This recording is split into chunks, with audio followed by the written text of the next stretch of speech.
সুপ্রিয় দেশবাসী, আমরা এই মুহূর্তে একটি সংবাদ পেলাম যে বাঁশখালীর পুকুরি এলাকায় কিছু দুষ্কৃতিকারী এক ব্যবসায়ীকে পিছন থেকে আক্রমণ করেছে এবং কিছু টাকা পয়সা ছিনতাই করেছে। আমরা জানবো এখন ভুক্তভোগী। আপনার নাম কি? মোহাম্মদ আবরারুল হক। আবরারুল হক, জি। বিষয়টা একটু বলেন তো। বিষয় হচ্ছে কি, আমি গুণাগড়িয়ায় আমার দোকান আছে, ওখান থেকে আমি বাড়িতে যাচ্ছিলাম। এই সাথে আমার টাকা ছিল ব্যাগের মধ্যে। আমার একটা কৃষির দোকান হচ্ছে সার্জিক্যাল দোকান, একটা সার্জিক্যাল দোকান আছে।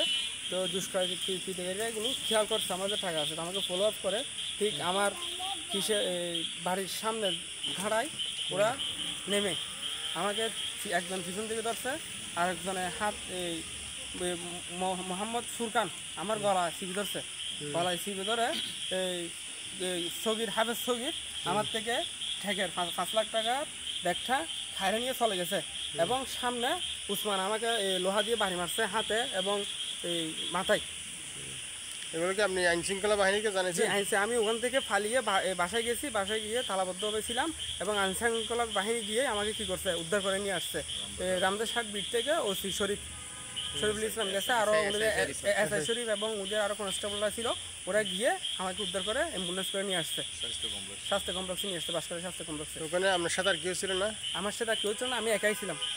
বাসায় তালাবদ্ধভাবে ছিলেন বলছেন? যে আমি বাসায় তালাবদ্ধভাবে। বাসায় আর কেউ ছিল না? বাসার মধ্যে আমার পরিবার ছিল, আমার ভাই, আমার মা, এরা ছিল। আপনাকে যারা হামলা করছে আপনি কি এদেরকে চিনেন? চিনি।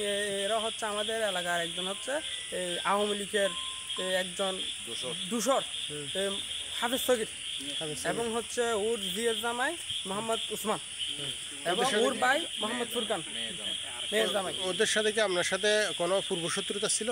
পূর্ব একটা ছোটো করে মাদ্রাসার ওয়াকফ জায়গা নিয়ে একটু ঝড় ঝামেলা ছিল।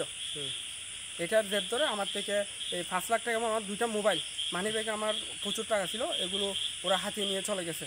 প্রাণ রক্ষাটা আমি বাঁচিয়ে মানে দৌড়ে বাসায় চলে যাই। ঠিক আছে, ধন্যবাদ।